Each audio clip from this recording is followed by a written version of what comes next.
ఇది కలర్ చూసేకి ఒకటే ఉన్నా కూడా ఫ్లవర్ వేరే కంప్లీట్గా చాలా బాగుంది.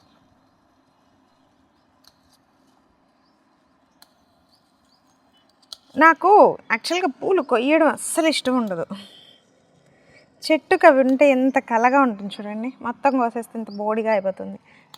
చెట్టుకే ఉంటే అసలు ఎన్ని రోజులు నవ్వుతూ మనల్ని చూస్తూ ఉన్నట్టుంటాయి. మధ్య మధ్యలో సౌండ్ భయపడద్దు, మా వాడికి జలుబు చేసింది, మా కెమెరా సన్నుకి. కెమెరా మ్యాన్ కాదు, కెమెరా సన్ను నా కొడుకు. ఎందుకు వినపడదు, బాగా వినపడుతుంది నువ్వు చీదేవి. సో ఇంకా ఉన్నాయి. ఇంకొక కలర్, ఈ కలర్ భలే ఉంది కదా, అంత దగ్గరికి చెండు లాగా వచ్చేసాయి ఇవి చూడండి ఒకటే చోట.